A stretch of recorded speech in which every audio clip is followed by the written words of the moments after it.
Assalamualaikum warahmatullahi wabarakatuh. Salam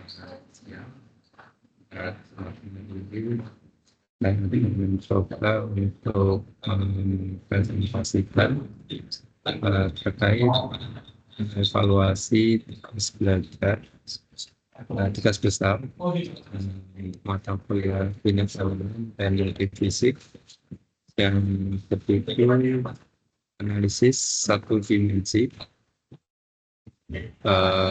elemen multifisik pada struktur pipa HDPE menggunakan metode finite element dan juga objek visual neural network dengan pendekatan dari Pipe framework.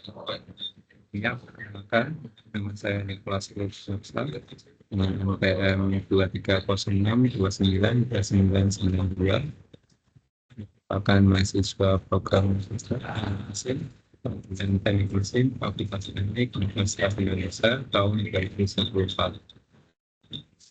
Baik, berikut adalah uraian singkat tentang tugas besar saya, yaitu tugas besar saya berkaitan dengan analisis yang dilakukan pada pipa HDPE atau high density polyethylene yang sering digunakan untuk menyalurkan air bersih. Terdapat banyak ukuran dan instalasi yang digunakan dalam penyaluran air bersih untuk di rumah tangga, perkantoran maupun pabrik. Analisis ini difokuskan pada pipa HDPE yang mana struktur yang akan dianalisis adalah pipa yang digantung melintang sepanjang sumbu horizontal. Kemudian pipa tersebut ditopang pada kedua ujungnya. Kemudian pipa tersebut memiliki berat dari pipa itu sendiri dan juga air yang ada di dalam. Kemudian air yang di dalamnya dianalisis dalam kondisi diam, artinya tidak ada mekanika fluida yang bekerja dalam pipa. Sehingga dengan adanya berat dari pipa dan juga air akan mengakibatkan defleksi atau lengkungan ke bawah. Pipa HDPE yang akan dianalisis juga terpapar sinar matahari sehingga terdapat panas yang tentunya akan mempengaruhi dari pipa HDPE itu sendiri. Oke, kemudian dari aspek DI5 yaitu I pertama, inisiator berkaitan dengan deep awareness of I, yaitu aspek pertama adalah consciousness of purpose. Jadi penulis di sini mengambil tugas besar di atas karena penulis tertarik bagaimana fenomena alam yang terjadi pada kasus-kasus tersebut. Jadi penulis telah belajar tentang perhitungan matematis sederhana manual, terus kemudian belajar juga penggunaan software, dan terakhir juga belajar terkait program manajemen. Sehingga pada kasus ini penulis sebagai subjek yang ingin mempelajari keterkaitan antara ilmu pengetahuan seperti perhitungan matematik konvensional diikuti dengan analisis menggunakan software yang dilanjutkan dengan prediksi untuk mendapatkan hasil analisis menggunakan objek visual neural network. Sesuatu yang telah diatur karena memiliki keterkaitan. Jadi dia punya pola, yang mana pola itu saling berkaitan, karena juga tidak mungkin itu terjadi secara ketidaksengajaan, sehingga semakin meyakinkan kepada penulis bahwa terdapat peran dari Tuhan yang Maha Esa terhadap apa yang terjadi di alam semesta ini. Kemudian yang kedua adalah self awareness, itu penulis sebagai orang teknik, penulis melihat kasus ini di atas nantinya memiliki asumsi bahwa akan terjadi sebuah efek yang dalam bayangan penulis tentu sudah ada, namun untuk mendapatkan hasil realnya pastinya belum belum bisa karena keterbatasan pengetahuan dari penulis. Namun untuk mengetahui akhir dari kasus yang akan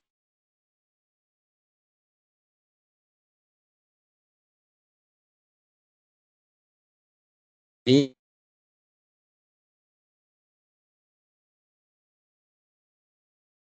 Autodesk Inventor Masteran dan Artificial Neural Network itu hasilnya. Ya, terkait ethical consideration bekas dikerjakan atas kesadaran penulis mana yang terjadi pada kasus di atas, kemudian itu penjelasan dari penulis serta pengerjaan dibantu dengan ChatGPT, substansi, inventor, Autodesk Inventor Masteran, simulasi, dan juga program Python untuk mendapatkan program ANN. Namun karena penulis sebagai subjek, maka pengambilan keputusan tetap pada penulis. Kemudian integration of CCID, cara cerdas ingat Tuhan, pengetahuan bergerak dinamis. Kemudian sedangkan alat bantu dia memiliki keterbatasannya. Artinya jika kita hanya bergantung sama teknologi, mungkin teknologi itu akan tidak berlaku suatu saat nanti. Tapi jika kita pelajari lebih dalam tentang keilmuan dan bagaimana alam ini bekerja, maka hal yang sangat fundamental adalah sang pencipta peraturan. Demikian dengan fenomena pada kasus pada dasarnya memiliki pola matematis. Tentunya keterangan ada kan merupakan sebuah realisasi modern. Berikutnya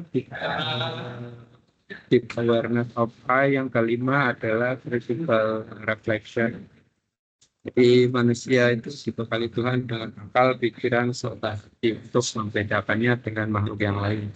Sehingga tentunya dengan akal, pikiran, dan hati harus digunakan untuk dari sesuatu berkaitan dengan pencipta, termasuk di dalam dunia matematika dan engineering.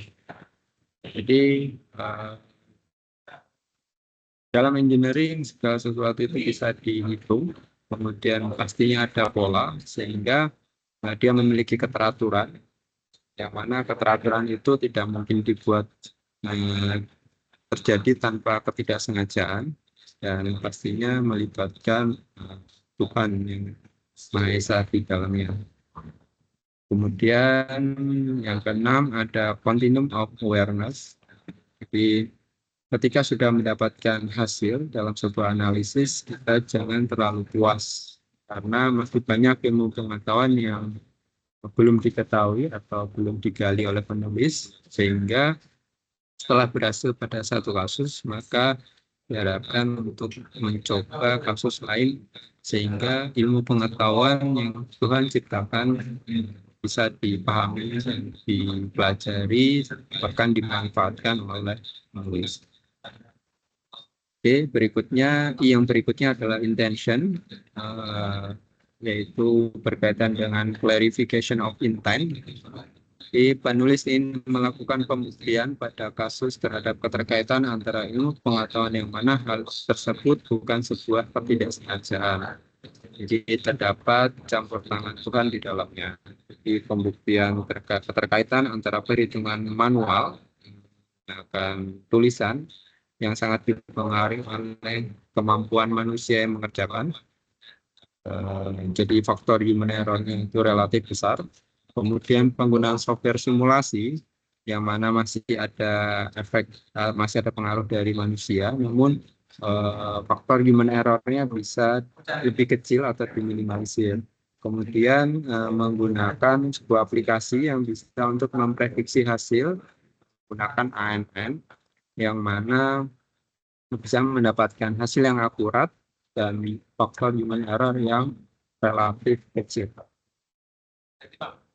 Intention yang berikutnya adalah alignment of objective. Pada perhitungan manual sering kita dapati rumus yaitu F sama dengan K kali X, daya sama dengan konstanta, konstanta dikali dengan displacement. Yang mana nilai K itu sama dengan E kali A dibagi L, modulus elastisitas dikali luas penghampar dibagi dengan panjang struktur yang akan dianalisis. Dikombinasikan dengan perkalian matriks yang diolah dalam software simulasi. Hasil simulasi digunakan sebagai dataset untuk mentraining, sehingga apabila ada analisis baru yang hasil bisa diprediksi dan keluar dengan nilai akurasi yang relatif kecil tergantung dari nilai akurasi yang sangat besar tergantung dengan jumlah dataset yang diimport ke dalam aplikasi. Jadi sebuah ilmu pengetahuan baru bagi penulis karena sebelumnya belum dipelajari terkait bagaimana kita bisa memprediksi sebuah hasil. Intention yang berikutnya adalah relevance of intent. Jadi dengan adanya software simulasi bisa mempercepat perhitungan matematika manual. Namun untuk mensimulasi butuh waktu yang relatif lama apabila data yang diinginkan itu adalah relatif banyak. Sehingga ANN, Artificial Neural Network, itu bisa menjadi solusi alternatif untuk mendapatkan hasil yang lebih akurat dan juga lebih cepat, lebih efisien. Kemudian sustainability focus. Tentunya setelah selesai analisis banyak hal yang masih bisa dipelajari seperti dari analisis yang sederhana dari satu dimensi bisa diubah menjadi 2 dimensi atau bahkan 3 dimensi. Kemudian struktur pipa HDPE juga bisa dibuat lebih kompleks. Misal ada elbow, ada T-joint dan seterusnya. Sehingga kita bisa tahu lebih detail tentunya bagaimana alam semesta ini bekerja dan bagaimana Tuhan menciptakan alam dengan ilmu pengetahuannya itu yang sangat sempurna karena bisa ditemukan bagaimana model matematikanya atau pola matematikanya. Dan yang berikutnya adalah fokus on quality. Jadi dengan perhitungan manual, peran manusia itu sangat besar terhadap resiko human error. Hal ini sangat dihindari apabila untuk memprediksi hasil-hasil yang beresiko besar. Nah, makanya dengan simulasi FEM itu bisa mengurangi kesalahan manusia atau human error. Namun manusia di sini masih terlibat lebih banyak di FEM. Nah, dengan adanya ANN atau Artificial Neural Network, jadi kesalahan manusia itu bisa dihilangkan karena peran manusia di sini hanya sebagai penginput parameter awal. Selebihnya adalah program yang akan melakukan analisis. Oke, berikutnya adalah I ketiga, yaitu initial thinking. Mulai dari problem understanding, masalah yang diambil pada pipa HDPE yang dipasang menggantung dan memiliki daya beban atau ditopang di kedua ujungnya. Kemudian dengan berat dari pipa dan berat dari air yang ada di dalamnya, maka akan muncul defleksi yang cenderung melengkung ke bawah dan defleksi paling besar ada di bagian tengah. Selain itu, pipa HDPE yang terpapar sinar matahari pastinya akan berdampak dengan mekanika yang terjadi pada pipa HDPE tersebut dan juga terhadap properties dari pipa, misal umur pakainya yang relatif lebih singkat dibandingkan dengan tanpa terpapar oleh sinar matahari. Initial thinking berikutnya adalah stakeholder awareness yang terkait yang berkaitan dengan topik penelitian dari penulis, tentunya adalah penulis sendiri. Terus rumah-rumah yang menggunakan instalasi pipa HDPE, industri yang membutuhkan pasokan air bersih, kemudian ada juga pabrik, perkantoran, yang mana ilmu ini juga bisa dipakai oleh konsultan pembangunan. Seperti itu. Initial thinking berikutnya adalah contextual analysis. Dengan adanya gravitasi, maka berat akan terkonsentrasi di tengah pipa. Dengan rumus W atau wake sama dengan M kali G, massa kali gravitasi. Sedangkan untuk kekakuan pipa yang dipengaruhi oleh modulus elastisitas, luas penampang serta panjang pipa, atau dengan rumus K sama dengan E dikali A dibagi L. Demikian sehingga dapat diketahui displacement-nya atau perpindahan dari struktur yang ada adalah dengan rumus X sama dengan F dibagi K. Initial thinking yang ke-15 adalah root cause analysis. Masalah yang dijadikan acuan adalah berapa panjang, berapa ukuran panjang, ukuran diameter, pemiringan pipa yang diperbolehkan berdasarkan analisis yang dihasilkan, sehingga untuk pipa HDPE dapat dioptimalkan, serta yang penempatan yang ideal terhadap paparan matahari, sehingga panas yang terdampak pada pipa itu bisa diprediksi bagaimana fenomena yang terjadi. Initial thinking berikutnya adalah relevance of analysis. Setelah didapatkan analisis, maka instalasi pipa HDPE dapat direkomendasikan jika dipasang di luar ruangan yang terdapat matahari, serta bisa memprediksi batas aman jika ada kabel atau instalasi lain yang dekat dengan pipa tersebut sehingga bisa berdampak buruk pada instalasi tersebut. Kemudian initial thinking berikutnya use of data and evidence. Sebenarnya merupakan penggunaan air pump yang ditemukan melalui pipa HDPE. Instalasi pipa bagian dipasang di atap rumah yang mana berdekatan dengan instalasi kabel listrik. Tentunya akan berbahaya jika terjadi kebocoran, karena di dalam pipa HDPE terdapat air yang merupakan salah satu konduktor listrik. Sehingga dengan analisis kasus tersebut, penulis tahu berapa batas aman jarak antara instalasi pipa HDPE terhadap instalasi kabel listrik di rumah. Kemudian masuk ke I keempat, yaitu idealization, yaitu pertama assumption of clarity. Pipa dianalisis dalam kondisi air diam sehingga tidak ada fenomena mekanika fluida di dalam.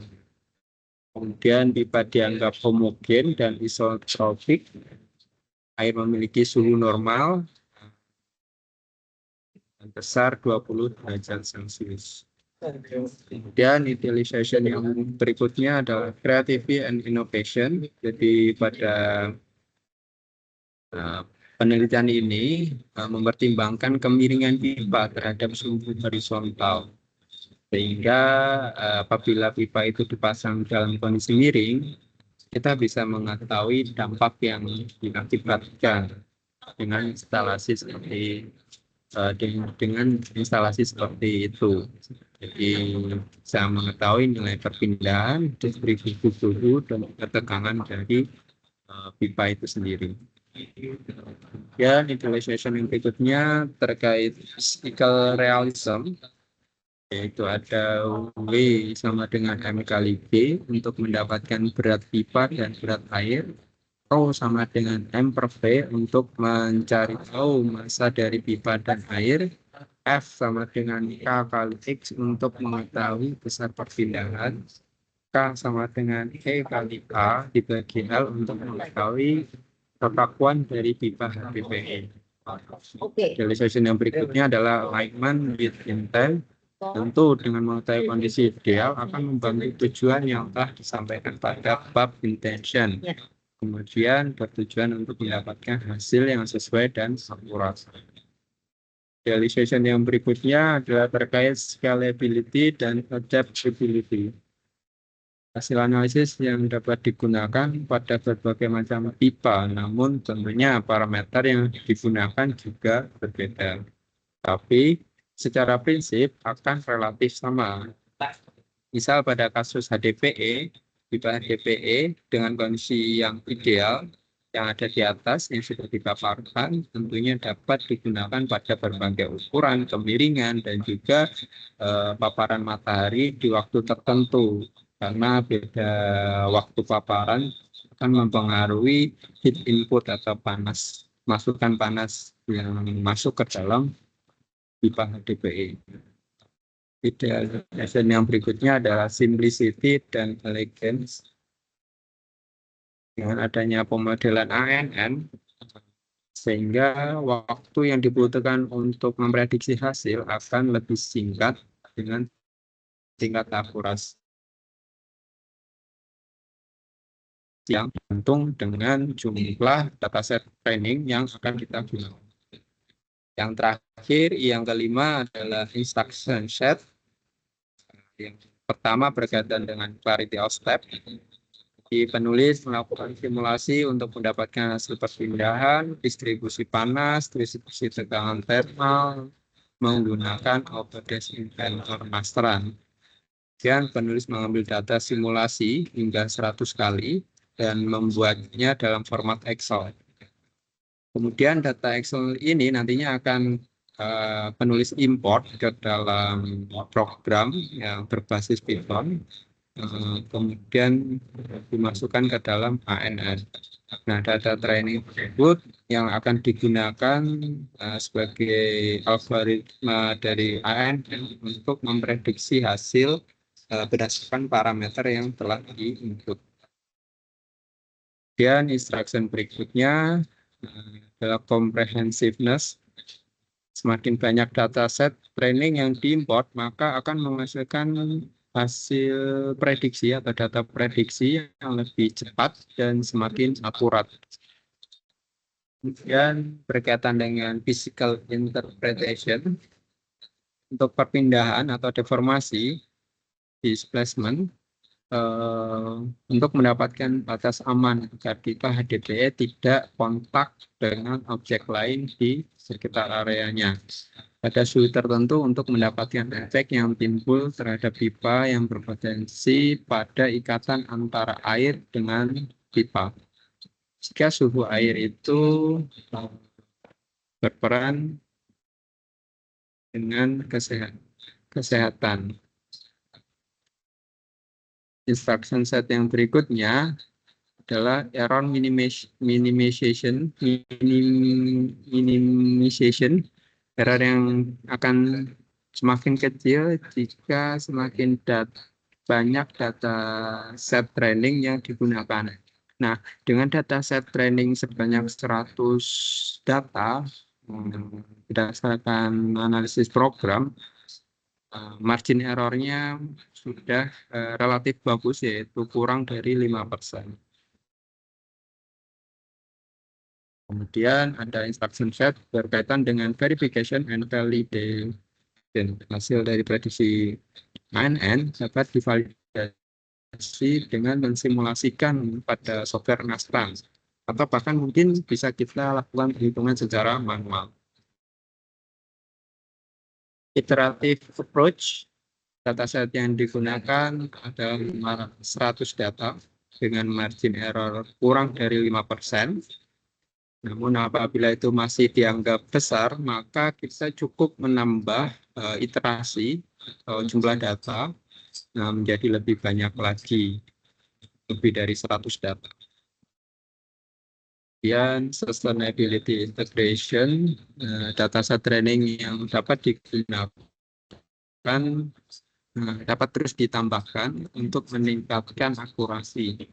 Namun apabila merubah parameter input dan output yang diinginkan, maka dataset tersebut harus diulang dari awal, terutama berkaitan dengan data output yang ingin dihasilkan. Nah, kalau berbeda, maka perlu membuat dataset tersebut dari awal, di mengulang iterasi. Kemudian ada communication effectiveness. Jadi UI, user interface pada program ANN dibuat dengan sangat sederhana sehingga mudah dipahami oleh pengguna, bahkan pengguna baru. Serta hasil yang dihasilkan itu relatif komunikatif karena disertai dengan gambar, skala, gradasi warna pada hasil sehingga mudah untuk diamati dan disimpulkan. Berikutnya alignment with DAI5 framework. Jadi dengan adanya DAI5 framework, prosedur analisis dapat terstruktur dan jelas. Yang mana intention adalah hal yang utama, sedangkan instruction set itu hanya alat bantu yang memiliki keterbatasan. Terakhir ada documentation quality. Jadi data hasil analisis dapat disimpan dengan berbagai cara tentunya, misal dengan di capture atau di save. Kemudian histori penyajian dan prediksi juga bisa disimpan sehingga apabila terjadi abnormal dalam hasil analisis ANN, maka kita dapat melakukan traceability atau menelusuri di mana letak error yang terjadi dalam proses analisis. Baik, sekian penjelasan saya terkait evaluasi tugas belajar. Dan saya cukupkan. Terima kasih. Saya tutup. Assalamualaikum warahmatullahi wabarakatuh. Ini memvalidasi ya?